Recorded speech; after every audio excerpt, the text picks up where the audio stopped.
मेरे निःशुल्क विधिक सलाह परिक्षेत्र में आपका हार्दिक स्वागत है। मैं स्वप्निल श्रीवास्तव, अधिवक्ता उच्च न्यायालय। मेरा अभिवादन स्वीकार करें।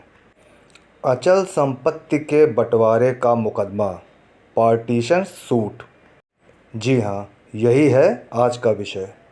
जिन मुख्य बिंदुओं पर आपका ध्यान आकृष्ट कराऊंगा वो हैं पार्टीशन सूट फाइल करने के लिए किन किन पेपर्स की ज़रूरत पड़ती है, पार्टीशन सूट फाइल करने से पहले क्या करें, पार्टीशन सूट का आधार क्या होगा, केस को कहाँ और किस अदालत में फाइल करें, और केस फाइल होने के बाद अदालत की पूरी कार्यवाही। जिस संपत्ति का पार्टीशन सूट फाइल करना है उसके पेपर्स की सर्टिफाइड कॉपी चाहिए। संपत्ति का संपूर्ण विवरण, जैसे संपत्ति किस नेचर की है, कहाँ स्थित है, उस क्षेत्र का सर्वेक्षण, संपत्ति की सीमा और मूल्य आदि के अलावा उप रजिस्ट्रार के द्वारा किए गए मूल्यांकन के कागजात। पार्टीशन सूट फाइल करने से पहले जो व्यक्ति पार्टीशन सूट फाइल कर रहा है वह जिसके अगेंस्ट फाइल करना है उसे लीगल नोटिस भेजेगा, जिसमें बंटवारा करके अपने हिस्से की डिमांड करेगा। अगर आपके इस लीगल नोटिस की प्रतिवादी के द्वारा अवहेलना की गई तब आप पार्टीशन सूट फाइल करेंगे। यह भी संभव है कि जिस व्यक्ति को पार्टीशन सूट फाइल करना है उसके पास जिस संपत्ति से संबंधित सूट फाइल करना है उसके पेपर्स ही ना हो। ऐसे में अगर आप उस संपत्ति के लीगल हेयर हैं, मतलब कानूनी उत्तराधिकारी हैं, तो रजिस्ट्री ऑफिस से आप इसकी सर्टिफाइड कॉपी निकाल सकते हैं। ये आपका अधिकार भी है। पार्टीशन सूट फाइल करने के लिए आपको उस संपत्ति के लीगल हेयर मीन्स कानूनी उत्तराधिकारी होने के एविडेंस देने होंगे। इसके अलावा उस संपत्ति के और भी जितने भी उत्तराधिकारी हैं उनका नाम देना होगा। उस संपत्ति की चौहद्दी और संपत्ति का पूरा विवरण का उल्लेख आपको करना होगा। नेक्स्ट पॉइंट, केस फाइल कहाँ होगा। वह प्रॉपर्टी जहाँ भी स्थित है, जिस ज़िले में है, वहीं के सिविल कोर्ट में पार्टीशन सूट का और उस संपत्ति के कानूनी रूप से उत्तराधिकारी आप हो, ये आपको प्रूव करना होगा। क्योंकि अगर आप लीगल हेयर हो तभी आपका मालिकाना हक बनेगा। जब आप केस फाइल कर दोगे तब कोर्ट सबसे पहले एक आयुक्त को अपॉइंट करेगा, जिसका काम होगा इंक्वायरी करके रिपोर्ट दे।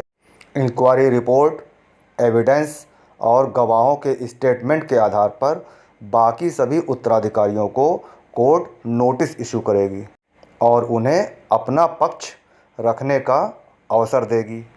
बाकी सभी उत्तराधिकारियों का रिटन स्टेटमेंट लेना कोर्ट प्रोसीडिंग के लिए ज़रूरी है।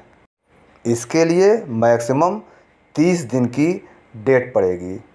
इससे पूर्व उन सभी उत्तराधिकारियों को अपना रिटन स्टेटमेंट चाहे वकील के ज़रिए चाहे खुद कोर्ट के समक्ष रखना होगा।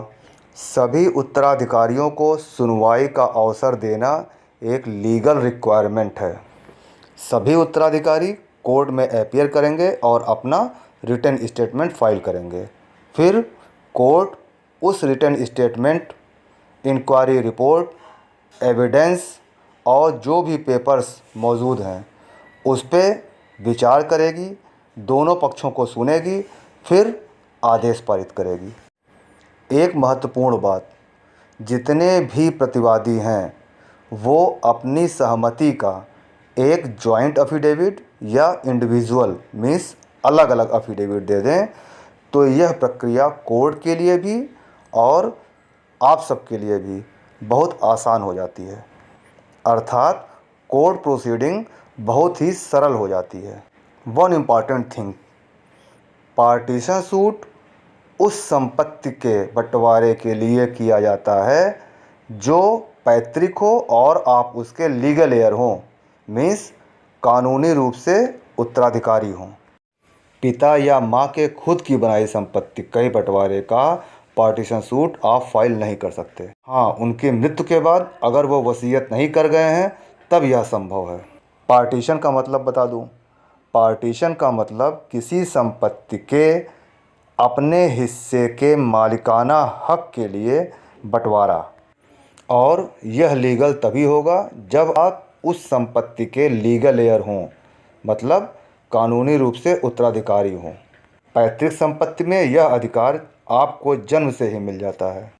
मेरी सलाह, जिन बातों को बताया हूँ उस पर ध्यान दें। बंटवारे का मुकदमा फाइल करते समय इन सभी ग्राउंड्स को अपनाएं। निश्चित रूप से अदालत का फैसला आपके पक्ष में आएगा। किसी भी तरह के वैधानिक सहयोग या सलाह के लिए आप मुझे फ़ोन कर सकते हैं या फिर व्हाट्सएप मैसेज भी। धन्यवाद।